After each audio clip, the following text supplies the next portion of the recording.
आखिर कौन सी ऐसी कयामत आ रही है कि तुम इतनी फुर्तियां दिखा रहे हो? कुछ तो खुदा का खौफ करो हिकमत। फुर्ती दिखाएंगे तो वो मानिए ना। तुम्हारी तरह सोचता रहता तो कभी आगे नहीं बढ़नी थी बात। अब इतना बढ़वा आए हो कि तुम्हारे बाप तक पहुंच गई है। मेरे साथ साथ वो भी जलील होगा। अम्मा फिर तुम्हारा शक शुरू हो गया। खाला राजी है, तुम खामखा अपनी छोटी बहन से डर रही हो। चलो उठो, शाबाश, हिम्मत करो। मेरी मानो ना तो तुम हिम्मत करो और गुलमीना को भूल जाओ। बार बार एक बात क्यों करे जा रही हो माँ? मैं उसके बगैर नहीं रह सकता।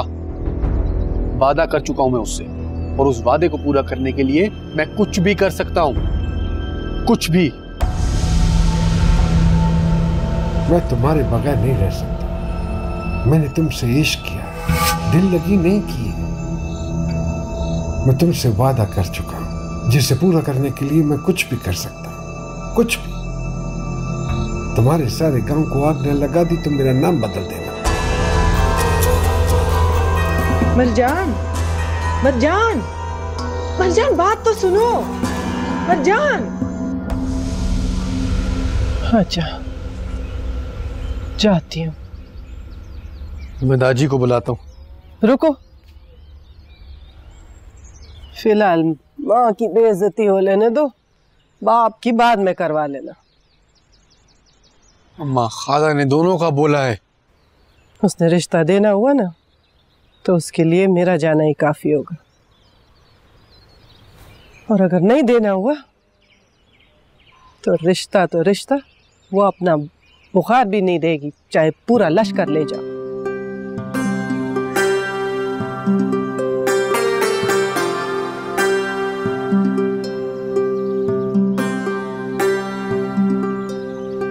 गुलमीना, जरगोना,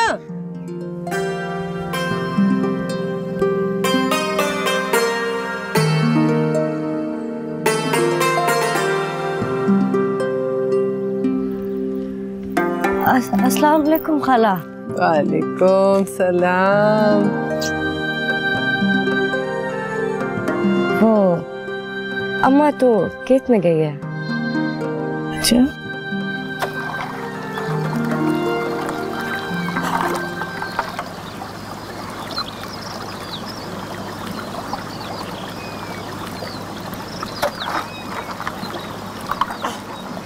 सलाम बीबी।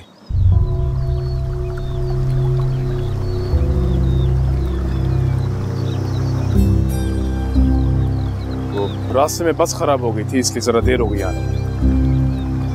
आप छोड़ दे, मैं संभाल लूंगा।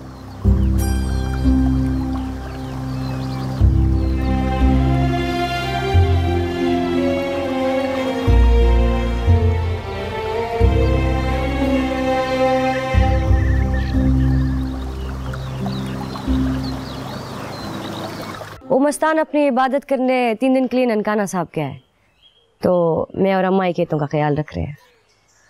मैं भी अभी बस खाना लेकर उधर ही जाने वाली थी। तो ये मस्तान की जान अभी तक नहीं छोड़ी तेरी माँ ने, है?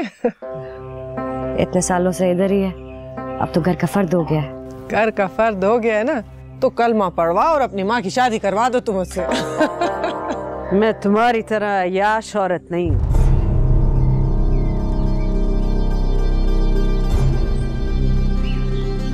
मैं तो बस ऐसे ही हंसी मजाक कर रही थी गुलमीना से। अब यही हंसी मजाक रह गया करने के लिए। घर के नौकर के साथ घर की मालकिन की शादी तुम्हारे लिए मजाक होगी, मेरे लिए मर जाने का मकाम है। कुछ तो शर्म करो। जवान बेटी के सामने माँ का मजाक उड़ाते तुम्हें जरा आया नहीं आई? बड़ी बहन को अय्याश कहते, तुम्हें आया नहीं आई?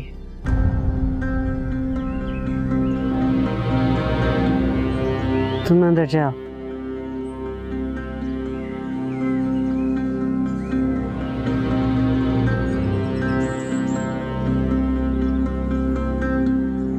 अब बोल,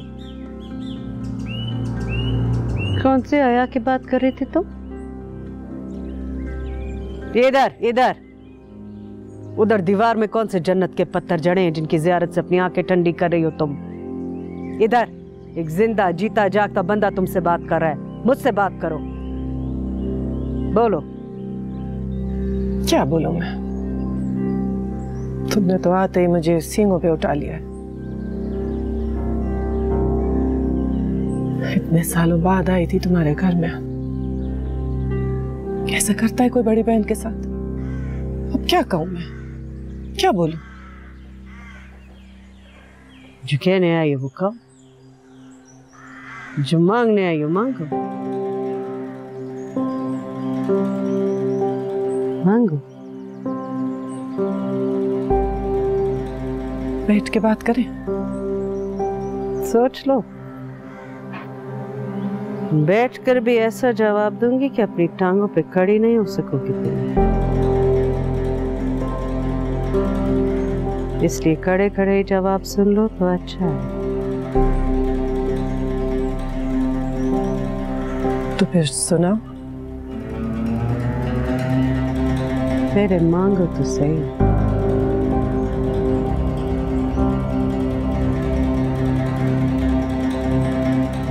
मांगो।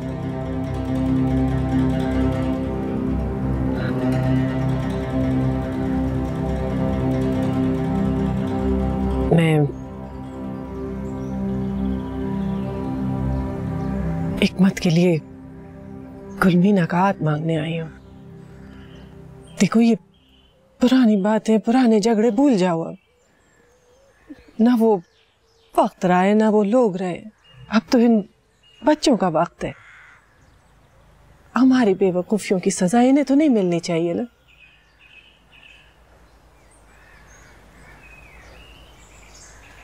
मुझे गुलमीना दे दो मेरी बहन। मुझे माफ करो मेरी बहन, मैंने खैरात निकाल दी है।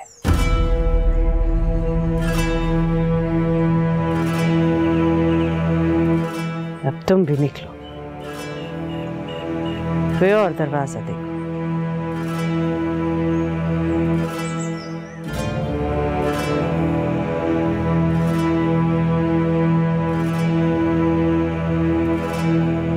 ये देख लो, तुम्हारा जवाब सुनने के बाद भी अपनी टांगों पे खड़ी, और उस वक्त तक खड़ी रहूंगी जिस वक्त तक हिकमत की डोली में गुलमीना को बिठा नहीं देती।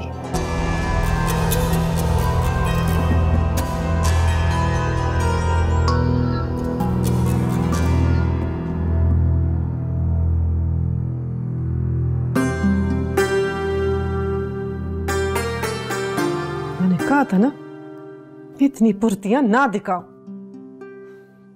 ना गुलमीना कहीं भागी जा रही है, ना उसका कहीं और रिश्ता हो रहा है। पर नहीं, अब बुक तो अल्लाह जाने मैं तुम्हारी बातों में आके क्यों वहां चली गई। असल में कसूर मेरा ही है, लानत है मुझ पर। तुम्हें वहां अकेला नहीं जाना चाहिए था। मुझे तो लगता है वो नाराज ही इसी बात पर हुई है। उसने साफ साफ कहा था कि तुम और दादी दोनों आओगे। दादी को तुम्हारे साथ ना देखकर उसको यही लगाना कि उसकी बात को कोई अहमियत नहीं दी गई। बस मुंह बंद रख अपना हिकमत, खुदा के लिए मुंह बंद रख। जब तुझ में सोचने समझने की सलाहियत आ जाए ना, तब बोलना। अम्मा, मैं सिर्फ इतना कह रहा हूं कि तुम्हें दादी को साथ ले जाना चाहिए था। मैं तुम्हारी तरह खुद गर्ज नहीं हूं जो अपने फायदे के लिए अपने घर वाले को जगह जगह बेइज्जत करवाती फिरो। मेरी बेइज्जती से तुम्हारा दिल नहीं भरा जो अभी तक एक ही बात चबाए जा रहे हो कि दादी को क्यों नहीं लेके गई, दादी को क्यों नहीं लेके गई उस कॉर्नर के दरबार पे। हाँ, तो क्या गलत कह रहा हूं मैं? जब वो इस शर्त पर रिश्ता देने के लिए राजी थी तो तुम क्यों नहीं लेकर गई दादी को साथ?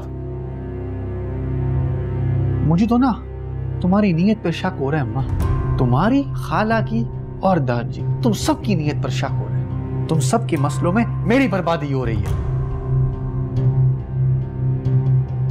अब जवाब दो, क्यों नहीं लेकर गई दादी को साथ? कौन सा जवाब, कैसा शक?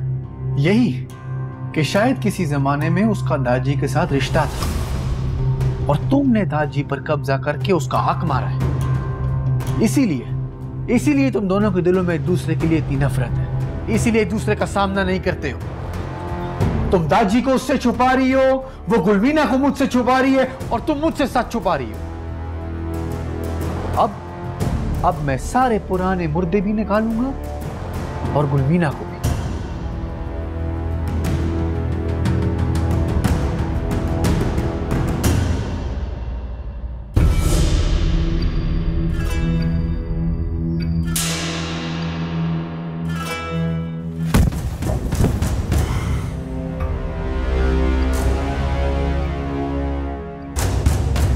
चलो उठ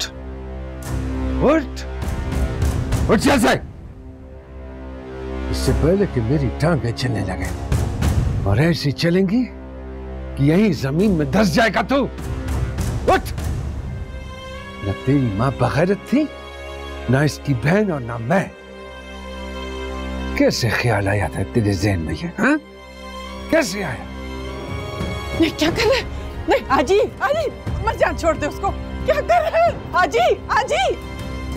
फलस्तीन में नहीं रहता हूं मैं, इसी घर में रहता हूं। ये मेरा कमरा है और बराबर में तुम्हारा। वहां से थूक फेंको ना तो सीधे इधर आके गिरती है। और तुम दोनों ने मुझ पे थूकना भी मुनासिब नहीं समझा। ये औकात है हाजी मरजान खान की। पहले ये रिश्ता लेकर जाता है, फिर उसके बाद वहां से शर्तें आती हैं कि माँ बाप को भेजो और इधर जरसांगा बेबी टक टक करती जाती है। ऐसे होते हैं रिश्ते। ये तो पागल है। तुम्हें कौन सा इल्हाम हुआ था जो मुझसे मशवरा किए बगैर चल पड़ी? मैंने सोचा बाद में बता दूंगी, बस यही गलती हुई। गलती की सजा भी देख लो। जिसके लिए गई थी वो माँ बाप को बदकिरदारी के तमगे दे रहा है। मुझे आपसे मशवरा करना चाहिए था। बिल्कुल करना चाहिए था। क्या कह रहे थे तुम? बोलो। वो ऐसे ही निकला मुंह से। दिल में जो गंध होता है ना वही मुंह पे आता है। ये बात तुम्हारे दिल में आई कहां से? हाँ? ऐसा जहर तो हिम्मत जैसे सांप ने नहीं उगला था जो अपनी औलाद ने उगल दिया।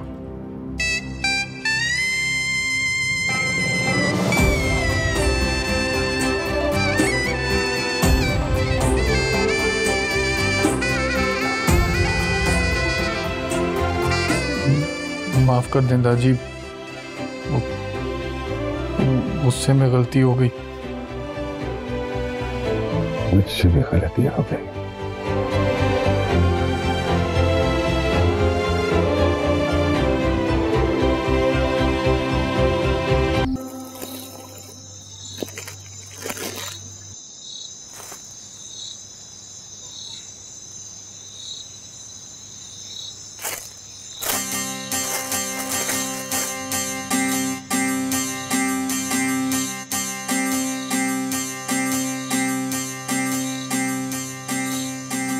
माशाल्लाह माशाल्लाह, बादाम गुल, एक तो तेरे चेहरे का रंग ऐसा शानदार है कि हर रंग तुझ पे टक करके बैठता है।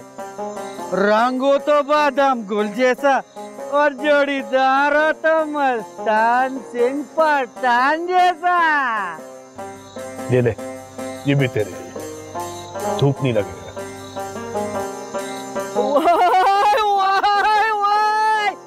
शीशा किधर है? किधर है शीशा? किधर है शीशा? खाना खराब का बच्चा मेरे रास्ते में आता है। तुमको क्या हो गया है?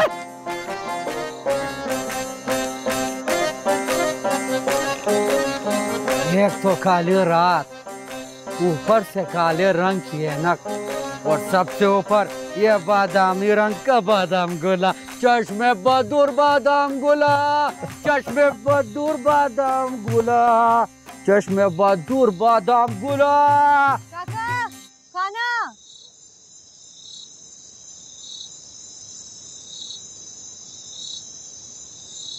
बखैर लागले काका। बखैर बच्चे बखैर। तबीयत ना खोई दी? हाँ बिल्कुल ठीक। तुम्हारी इबादत और सफर कैसा रहा? हाँ सब ठीक रहा, सब ठीक रहा। ये लो तुम्हारे लिए लेकर आए। मेरा तोहफा, मेरा तोहफा आ गया। तुम्हें पता है मैं तुमसे ज्यादा अपने तोहफे का इंतजार कर रही थी।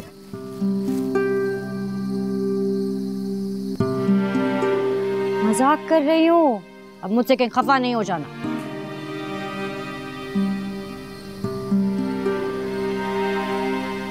अपनी बेटी से खफा होकर अपनी नजरों से और नहीं गिर सकता मैं।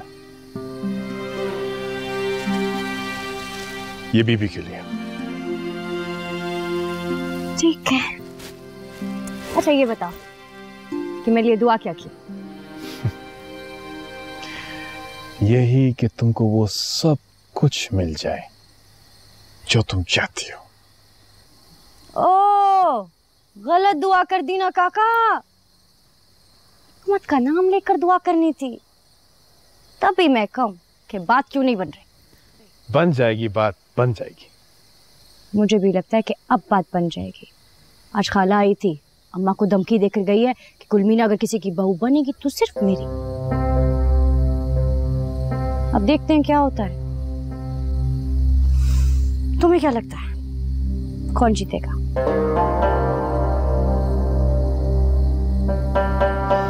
वही जिसकी जिद बड़ी होगी। जिद तो खाला की बड़ी है और वो उम्र में भी बड़ी है। तुम बताओ तुम किसके साथ? खाला के, अम्मा के या फिर मेरे?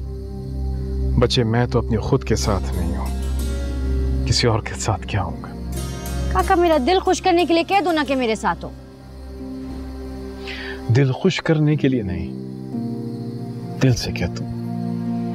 मेरी दुआएं भी तुम्हारे साथ हैं और मैं भी तुम्हारे साथ हूं। तुम्हारी इन आंखों में कभी आंसू नहीं आने दूंगा, ना किसी को इन आंखों में आंसू लाने दूंगा। वाहे गुरुदेव, जान दे दूंगा मगर किसी को तुम्हें दुख नहीं देने दूंगा। बस अब मुझे किसी का डर नहीं। खाना तो खा लो, ठंडा हो जाएगा।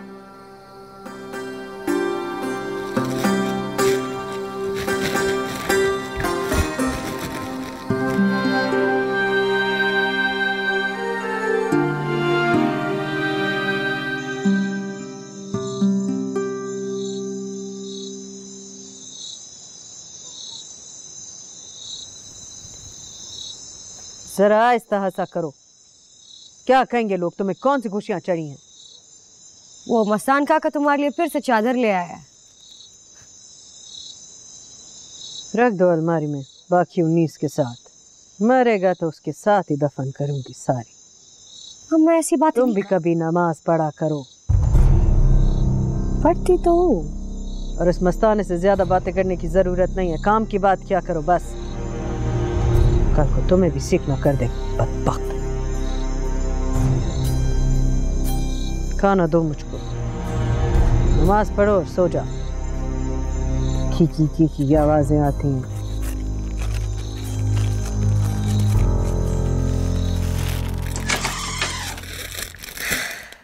लो बाजी, तुम जाओ इधर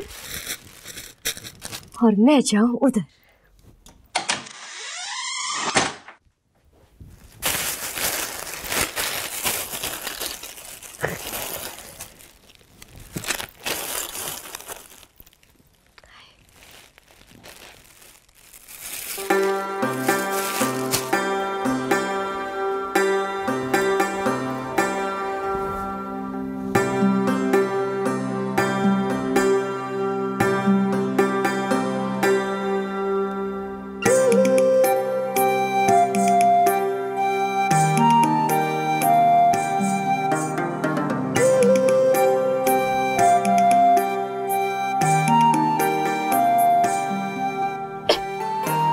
पागल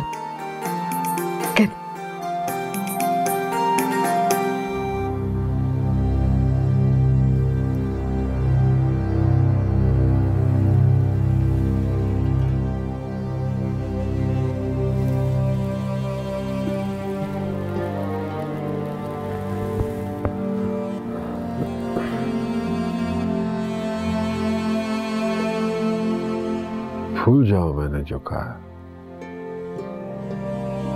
माफ कर दो मुझे। कभी कभी इंसान बेवकूफी में ऐसी बात कर जाता है जिसका कोई सिर पैर नहीं होता। तुम बेवकूफ इंसानों में से नहीं हो। तुम्हारे हर बात का सर भी होता है और पैर भी। और इस बात के तो नाखून भी थे जो सीधे पुराने जख्मों में जाके लगे।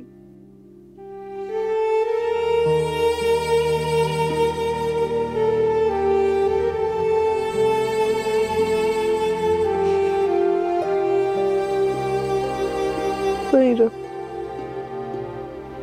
कोई जरूरत नहीं, मैं ठीक हूँ।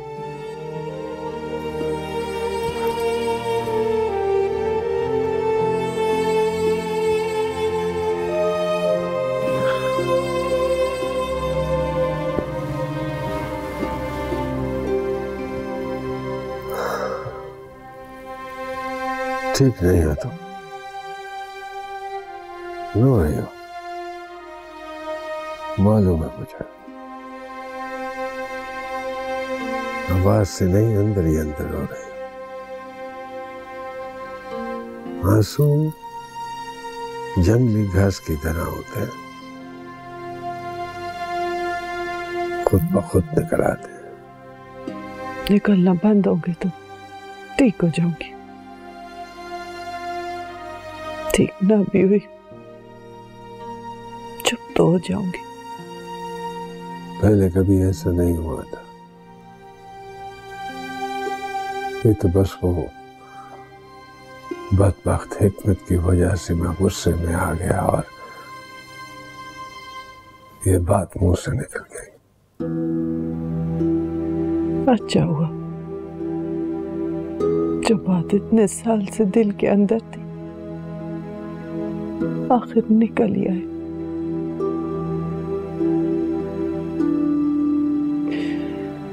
तुम्हारा दिल भी हल्का हो गया, मुझे अपनी औकात का पता भी चल गया।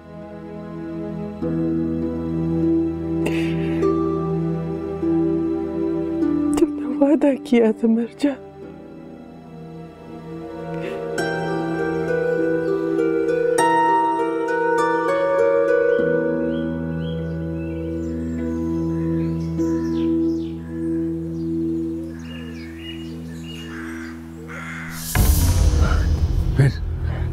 जल्दी बोलो।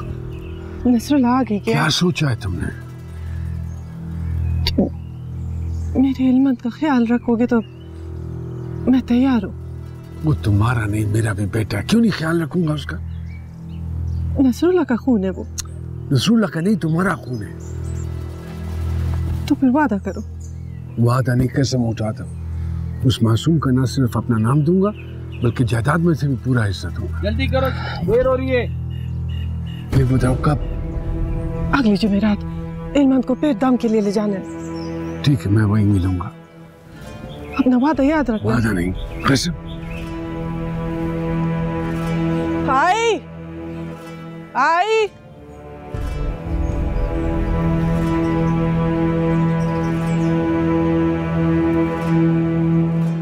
तुम अपना वादा भूल गए, मर जा।